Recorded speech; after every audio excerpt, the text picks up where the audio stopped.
Tapi udah nanya sepanjang ini, coba kita baca dengan cepat ya, semoga nasta'in billah, coba semoga Allah mudahkan. Assalamualaikum warahmatullahi wabarakatuh. Waalaikumsalam warahmatullahi wabarakatuh. Semoga Allah merahmati Al-Imam Ibnul Qayyim. Semoga Allah menjaga, melindungi, dan memberikan keberkahan kepada Ustadz, tim kajian, dan seluruh umat Islam dimanapun berada. Amin ya rabbal alamin. Semoga kita bisa baca cepat ya. Izin bertanya Ustadz, saya akhwat umur 20 tahun. Alhamdulillah Allah memberikan hidayah kepada saya di tahun 2020 berawal dari salah satu akun media. Allah bukakan hati saya mengenal sunnah. Dari situ saya mengenal salah satu ikhwan yang sudah mengenal sunnah pula. Dan saya bertanya-tanya kepada beliau melalui DM dan chat. Itu pun berlanjut, banyak yang saya tanyakan kepada beliau. Dan pada akhirnya saya lebih mengarah ke pertanyaan jodoh sepertinya. Atau jodoh, sepertinya ada ketertarikan saya kepada beliau. Tetapi rasanya ini sikap yang tidak tepat. Dan akhirnya saya memutuskan untuk tidak chat lagi ke beliau. Setelah beberapa waktu, terkadang saya sering chat ke beliau lagi. Ada saja yang saya tanyakan perihal agama karena beliau sudah sedikit paham tentang ilmu yang saya tanyakan. Dan terkadang saya takut ini termasuk fitnah syahwat. Dan saya berusaha tidak chat lagi ke ikhwan tersebut. Dan pada akhirnya seiring berjalannya waktu, saya mengenal ikhwan kembali di Instagram. Tetapi beda ikhwan. Saya melihat postingan beliau, Masya Allah, dan terlihat agamanya juga baik dan juga baik. Saya tidak mau follow akun beliau, tapi saya sering melihat story di akun beliau, sehingga akhirnya berlanjut saya save nomor WA beliau dan saya menanyakan beberapa pertanyaan tentang agama kepada beliau. Alhamdulillah beliau pun menjawab dan berhenti. Saya tidak chat dengan beliau lagi, dan pada suatu hari saya mengulanginya lagi. Ada saja yang saya tanyakan dan saya juga sempat izin untuk repost story beliau. Dan akhirnya saya merasa ada ketertarikan dengan beliau. Saya berusaha untuk menyembunyikan, tetapi lama-kelamaan saya sering chat dengan beliau juga, menanyakan perihal keikhlasan dan sempat izin repost story Instagram beliau. Izinnya banyak banget hadirin. Dan akhirnya beliau bilang, jangan bermudah-mudahan chat dengan ikhwan. Dan saya jawab, iya terima kasih atas sarannya. Tapi saya mengulangi lagi chat dengan beliau. Lalu beliau sepertinya tahu saya ada ketertarikan kepada beliau, kepada ikhwan. Beliau bilang, lamar saja kalau ikhwan tersebut daripada Anda tersiksa. Maksudnya beliau bilang lamar saja kalau ikhwan tersebut daripada Anda tersiksa. Lalu saya menjelaskan menikah itu butuh pertimbangan dan banyak yang saya jelaskan tentang masalah nikah, seperti bagaimana mencari kriteria yang bisa memimpin dan mendidik saya juga harus mempersiapkan diri karena butuh kesabaran dan meyakinkan bahwa semua tugas setelah menikah itu ibadah dan lain sebagainya. Sampai akhirnya saya jujur kepada beliau bahwa ada ketertarikan kepada beliau, tetapi beliau asal Makassar, jadi kemungkinan orang tua saya tidak menyetujui karena saya asal Tegal dan orang tua menginginkan sesama orang Jawa. Dan akhirnya saya masih berlanjut chat dengan beliau, banyak bertanya yang saya ajukan bagaimana kriteria yang beliau cari. Dan akhirnya beliau pun menyampaikan apa saja yang kriteria yang beliau cari, dan saya rasa saya tidak sesuai. Akhirnya saya terus chat beliau. Loh, gimana sih? Dan akhirnya beliau pun memutuskan blok nomor WA beliau. Saya pun sama memblok nomor beliau agar bisa melupakan, tapi rasanya sulit bisa melupakan beliau, sehingga saya stalking akun beliau dengan akun lain bukan dengan nama asli saya. Bagaimana ya Ustadz, mohon nasihatnya, dan kedua ikhwan tersebut masih single. Sepertinya saya terkena syahwat yang sangat bergejolak. Mohon nasihatnya Ustadz, saya takut tujuan saya untuk berhijrah salah niat dan tidak mengharapkan ridho Allah karena saya lebih sering fokus chat ke ikhwan. Mohon nasihatnya Ustadz, terima kasih, jazakallahu khair. Ya, makasih atas pertanyaannya, makasih juga atas kejujurannya.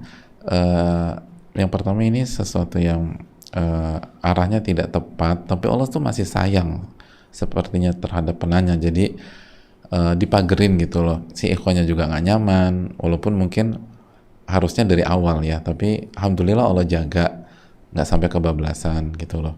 Dan ikhwannya kan juga nggak nyaman terus diblok, terus yang akhwat juga ngeblok, jadi saling berblok-blok ria. Jadi intinya gini loh, kalau mau chat seterusnya cari akun akhwat aja, jangan ke arah ikhwan, kecuali kalau memang nggak ada yang tahu, atau kalau bisa tanya langsung ke ahli ilmu atau ke ustadz. Tapi walaupun memang mungkin tidak mudah, intinya adalah jangan bangun komunikasi seperti itu. kecuali kalau kita mau serius dan utarakan dari awal dan arahnya memang menikah, dan komunikasinya pun dijaga dengan benar dan sesuai dengan kaedah-kaedah interaksi antara wanita dan laki-laki yang dijelaskan oleh para ulama.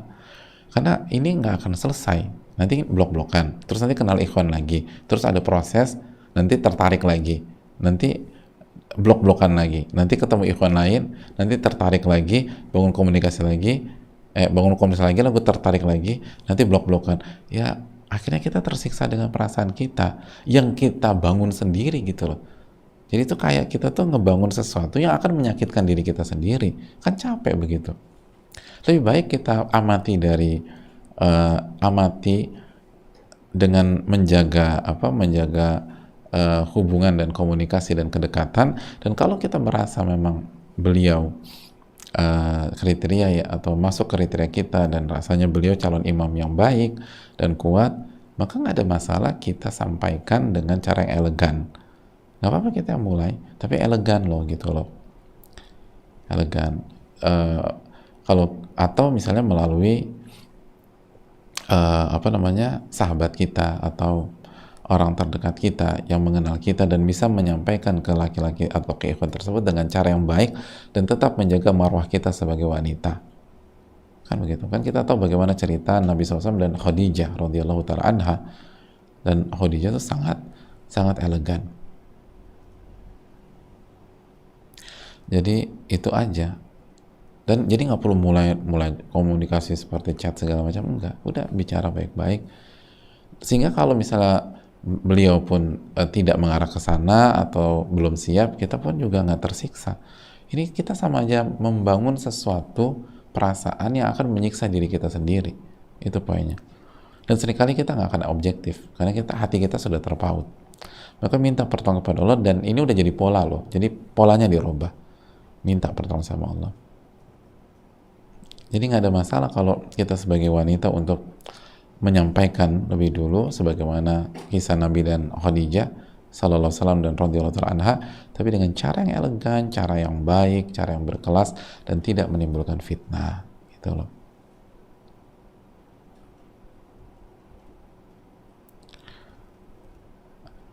Assalamualaikum warahmatullahi wabarakatuh. Waalaikumsalam warahmatullahi wabarakatuh. Semoga Allah subhanahu wa ta'ala merahmati Al-Imam Ibnul Qayyim, keluarga beliau, sahabat-sahabat beliau, dan orang-orang yang beliau sayangi, ustadz, keluarga, tim, dan seluruh umat muslim di dunia. Amin ya rabbal alamin. Amin.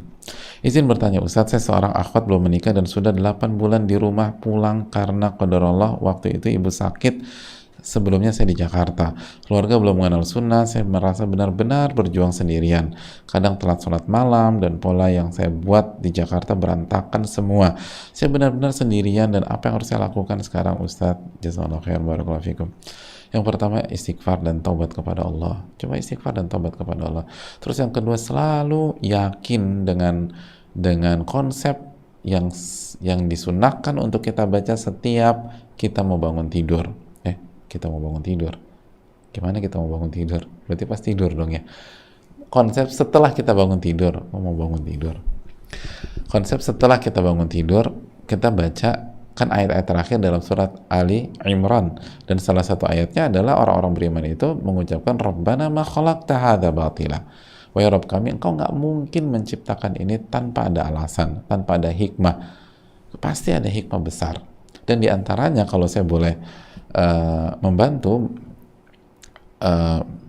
kasih angle dalam masalah ini, kita tuh dikasih episode kehidupan untuk melengkapi skill, kemampuan, dan senjata kita sebagai seorang wanita.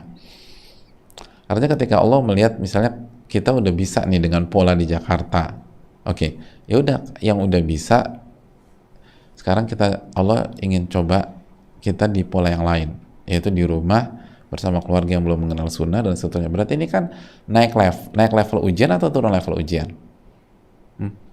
Gimana menurut? Naik level dong ya. Makanya kan jadi agak babak belur di sini. Naik level. Nah, kalau ujiannya naik level, berarti menurut kita nih, atau menurut penanya, jazakillah khairan, kira-kira ini menunjukkan atau indikator iman kita naik level atau iman kita drop. Kalau ujiannya naik, ujian naik itu kan menunjukkan bahwa iman kita naik biiznillah. Karena Nabi SAW bersabda, wa yubtalal mar'u ala hasabi dini. Seseorang itu diuji sesuai dengan kadar agama dan keimanannya. Jadi optimislah bahwa ini adalah ujian naik level. Allah kasih lingkungan yang kurang mendukung gitu loh. Nah, sekarang kita bisa istiqomah enggak? Itu kita harus yakin itu dulu. Terus yang kedua, coba kita kontak sahabat-sahabat kita yang teman-teman seperjuangan gitu loh. Mungkin nggak ada di daerah kita atau di kampung kita, tapi kan dengan Allah kasih kemudahan teknologi pada hari ini, kita bisa komunikasi lah, walaupun mungkin beda ya. Tapi kalau alasannya karena birrul walidain untuk sementara waktu, ya udah yakinlah, sabar dulu, sabar. Nanti Allah kasih keberkahan. Mungkin bukan sekarang, tapi nanti. Dan sekarang pun demikian. Karena sekali lagi, pulang karena ibu sakit kan. Berarti ini untuk merawat ibu. Maka poin berikutnya kita harus yakin bahwa yang bertanya sedang berada di amal soleh, di antara amal soleh tertinggi yang ada dalam Islam, yaitu birrul walidain, amal soleh setelah tauhid. Ini luar biasa. Oh jadi tinggi ya? Iya. Tapi kok susah? Ya karena itu tadi. Kan sesuatu yang berkelas itu nggak mudah dicapai. Makanya banyak doa, banyak minta pertolongan sama Allah Subhanahu wa taala, lalu fa idza azamta fatawakkal 'ala Allah. Apabila Anda sudah bertekad, maka bertawakallah kepada Allah. Itu hal yang perlu kita camkan. Allah taala alam. Jadi merawat ibu tuh pahalanya gedenya minta ampun, besarnya luar biasa. Dan yakin Allah kasih keberkahan. Sabar dulu, sabar, yakin sama Allah. Taib, semoga Allah kasih taufik buat yang bertanya tadi untuk bersabar. Assalamualaikum warahmatullahi wabarakatuh. Waalaikumsalam warahmatullahi wabarakatuh. Semoga Allah merahmati Imam Ibnul Qayyim, dan semoga Ustadz, keluarga, dan tim serta semua kaum muslimin diampuni dosa-dosanya. Amin ya rabbal alamin. Selalu dirahmati dan senantiasa diberikan kesehatan oleh Allah. Amin ya rabbal alamin. Mohon nasihatnya Ustadz, apa yang sebaiknya dilakukan oleh seorang wanita lulusan S2 Ekonomi Syariah dan dia belum menikah, karena saat ini dia bimbang kemana dia harus melangkah dan takut salah dalam melangkah. Jazakallahu khair Ustadz, barakallahu fikum. Yang terbaik pertama doa sama Allah, istikharah deh. Yang paling tahu masa depan kita Allah tabaraka wa taala. Apalagi di episode persimpangan begini ya, kita mau pilih kanan atau kiri gitu loh, lurus atau belok kanan atau lurus atau belok kiri, itu benar-benar hubungan kita kepada Allah tuh benar-benar dijaga dan sedekat mungkin. Karena salah tuh fatal. Jadi coba minta pertolongan kepada Al-Alim Al-Khabir yang paling tahu tentang masa depan kita.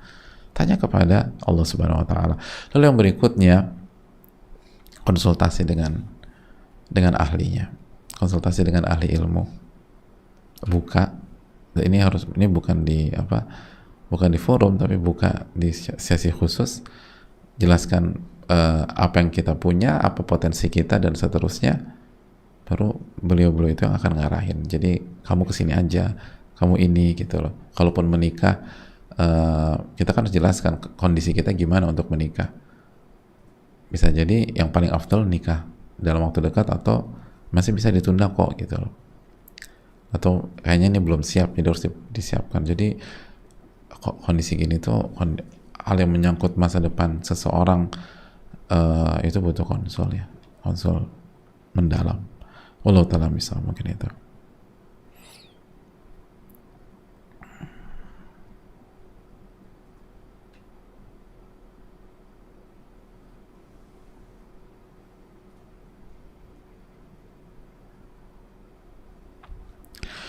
Assalamualaikum warahmatullahi wabarakatuh. Waalaikumsalam warahmatullahi wabarakatuh. Semoga Ustadz beserta keluarga, segenap tim dan seluruh kaum muslimin senantiasa dalam limpahan rahmat Allah Subhanahu wa taala. Ustadz, saya memiliki kakak perempuan usia 34 tahun. Qadarullah beberapa kali proses ta'aruf melalui biro jodoh gagal. Satu waktu ada ikhwan mengajukan diri untuk ta'aruf. Kakak Ana merasa sudah sangat cocok dengan ikhwan tersebut. Namun karena satu dan lain hal tidak berlanjut. Sampai sekarang kakak belum move on. Masih berharap berjodoh dengan ikhwan tersebut. Mau nasihatnya untuk kakak Ana, Ustadz. Dan ikhtiar terbaiknya apakah berjuang melupakan saja atau misal mau mencoba mengajukan ta'aruf lagi dengan ikhwan tersebut melalui wali, tidak dengan perantara biro jodoh. Kira-kira bagaimana ya Ustadz? Karena seperti masih ada yang mengganjal dan kurang plong. Sempat dia ada miskom dengan biro jodohnya. Tapi di satu sisi kakak juga ada ketakutan jika nanti gagal lagi, ditolak lagi oleh ikhwan tersebut. Dan sebenarnya seurgent apa ya Ustadz seorang akhwat usia di atas 30 tahun menurunkan kriteria jodohnya karena alasan umur? Jazakallahu khairan, barakallahu fikum. Ya, terima kasih atas pertanyaannya.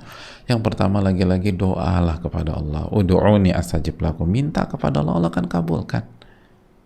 Minta kepada Allah, Allah akan kabulkan. Dalam surat apa tuh hadirin? Loh, kok lupa? Kasih ayatnya, ayat 60. Surat apa? Loh, lupa lagi. Surat Ghafir. Ya, surat Ghafir 60. Jadi mintalah kepada Allah, udu'uni, minta kepada kamu, bukan kamu, minta sama Allah. Jodoh tuh Allah kalau mudah akan mudah. Terus yang kedua juga bantu orang. Biar Allah mudahkan urusan jodoh kita bantu orang. Kan Allah fi'unil abdi, maka al-abdu fi'unil akhi. Allah tuh bantu seseorang kalau orang itu bantu saudaranya. Begitu juga dengan yang tadi lulusan S2, bantu orang dulu biar Allah mudahkan masa depan kita. Terus yang berikutnya,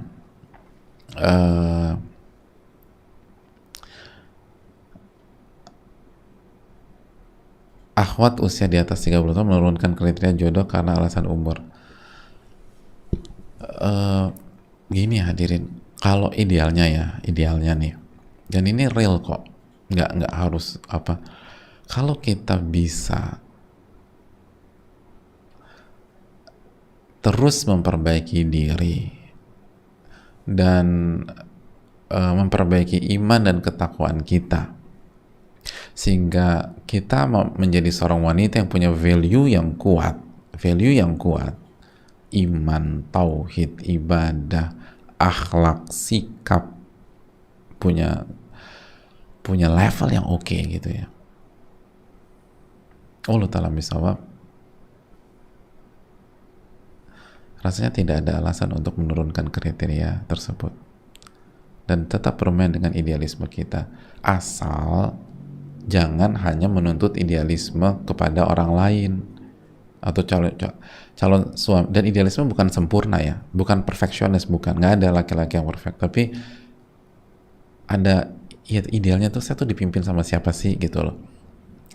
Jadi ketika kita berusaha mencari calon suami yang ideal, kita harus juga jungkir balik menjadi calon istri yang ideal buat suami kita nanti gitu loh. Yang ada yang jadi masalah di mayoritas kasus kan kita pintar menuntut orang ideal kan ke pasangan aja, ilaman rahimah rabbu, kecuali orang yang dirahmati oleh Allah. Itu yang jadi masalah kan.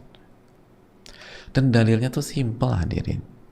Khadijah itu bukan 30-an tahun sebagaimana pendapat yang masyhur, itu 40 tahun. Terus beliau dapetin siapa hadirin? Manusia dan laki-laki terbaik di dunia. Saudah itu berapa tahun? 50-an tahun, udah 50-an tahun janda. Tapi beliau dapatkan manusia terbaik di dunia, Rasulullah SAW, setelah Khadijah wafat. Itu kan fakta yang jelas ya. Yang jadi masalah adalah banyak di antara kita ketakutan lalu tidak melakukan apa-apa gitu loh, hanya menunggu atau mengalir gitu aja, nggak memperbaiki value diri. Ya itu yang berat, dan kalau demikian memang kita harus turunkan karena orang juga hitung-hitungan kan. Tapi kalau kita punya value, enggak, yakin sama Allah. Dan laki-laki yang hebat itu membutuhkan wanita yang hebat hadirin.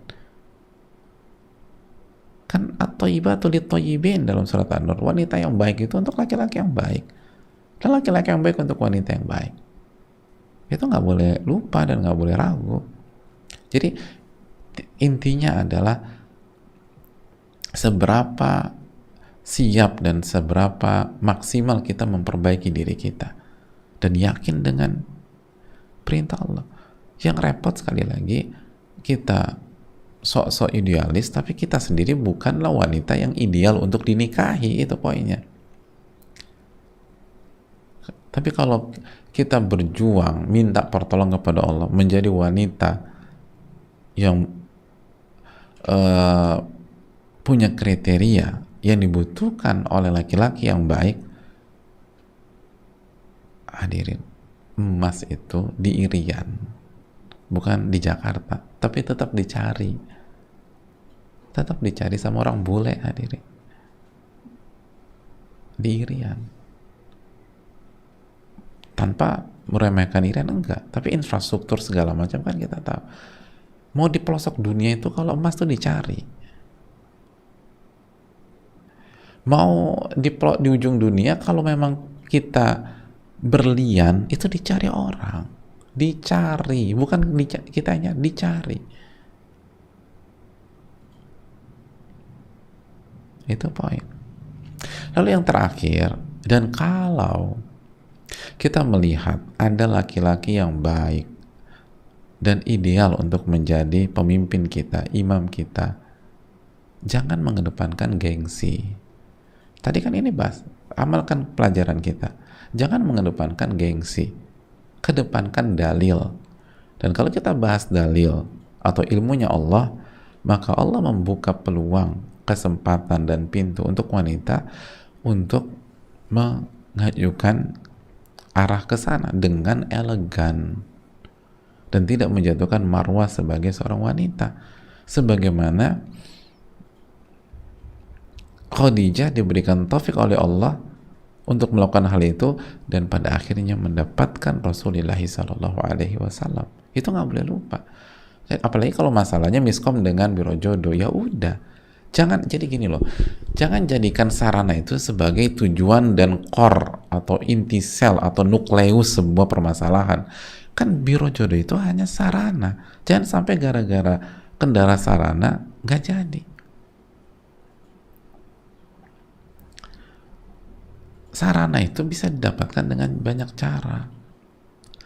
Belum lagi buat para akhwat dan saudari-saudari kita tahu nyari laki-laki yang bertanggung jawab itu susahnya minta ampun sekarang. Mencari imam itu susahnya minta ampun. Susah. Sangat sulit. Maka kalau ada depan mata, jangan dilepaskan gara-gara gengsi. Jadi kalau di depan mata, jangan dilepaskan gara-gara nggak, aduh masa kita ini, kita kan perempuan. Enggak, asal caranya itu jangan murahan. Caranya tuh jangan rendahan, cara berkelas gitu loh. Pilih bahasa-bahasa yang bagus. Konsultasi dulu dengan sahabat-sahabat terdekat gitu, atau masuk via yang lain. Kalau nggak bisa juga ya udah maju aja sendiri. Manusia itu seringkali luluh karena lobby, hadirin. Manusia itu punya perasaan, aksi reaksi dan seterusnya. Allahu ta'ala alam bisawab, mungkin itu. Intinya mencari sosok imam dan pemimpin yang baik, yang bertanggung jawab, yang bisa mimpin itu susah. Kalau ada, jangan mudah untuk dilepaskan. Perjuangkan maksimal sehingga kita nggak nyesel.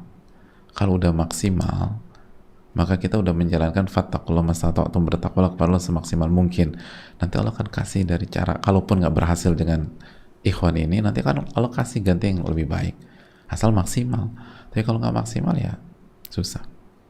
Allah ta'ala bisawab.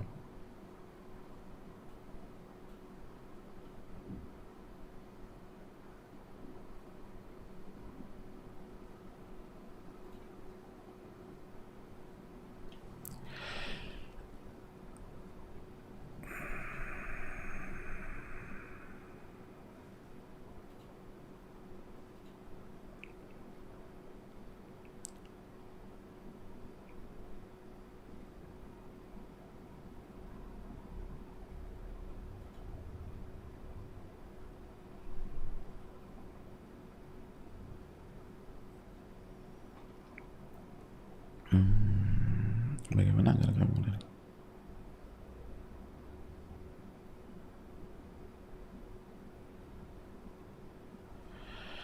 Assalamualaikum warahmatullahi wabarakatuh. Waalaikumsalam warahmatullahi wabarakatuh. Semoga Al-Imam Ibnul Qayyim semoga Allah merahmati Al-Imam Ibnul Qayyim dan keluarganya, amin ya rabbal alamin.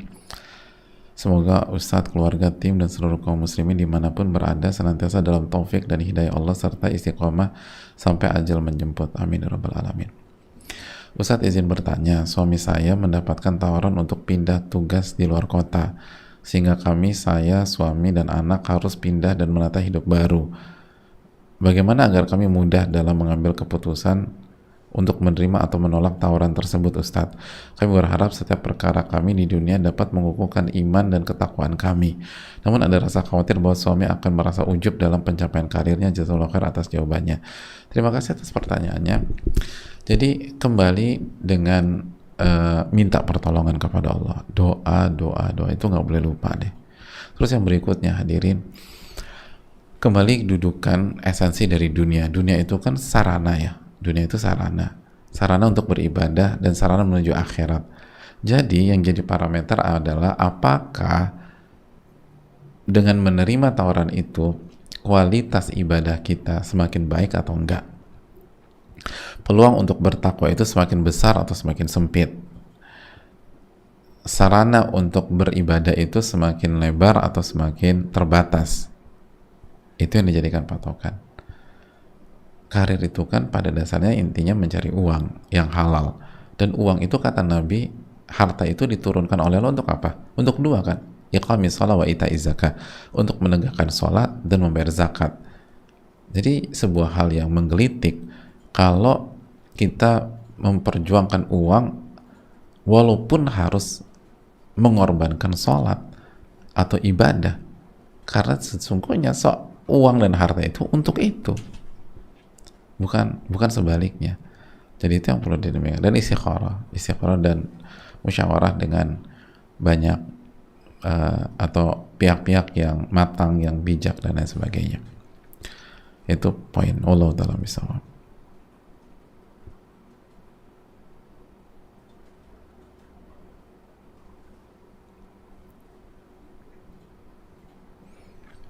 Assalamualaikum warahmatullahi wabarakatuh. Waalaikumsalam warahmatullahi wabarakatuh. Bismillahirrahmanirrahim. Semoga Ustadz dan keluarga tim kaum muslimin selalu sehat dan dalam lindungan Allah Subhanahu wa taala. Amin ya rabbal alamin. Ustadz izin bertanya, ana sering kali merasakan kecemasan yang timbul hilang. Ini semua bisa jadi karena penumpukan ujian yang ana alami. Ana capek, lelah batin, Ustadz. Awal mulanya saat Ana didiagnosa sakit kronis. Kemudian kondisi Ana yang saat ini masih single di usia lebih dari 30 tahun. Penyakit Ana ini juga relate dengan kecemasan. Namun saat kondisi sudah dinyatakan terkontrol, namun Ana masih merasa cemas. Kecemasan ini biasanya muncul tiba-tiba atau saat memikirkan jodoh dan ketika ada kabar buruk. Ana sudah ikhtiar pengobatan medis kauniyah dan syariah.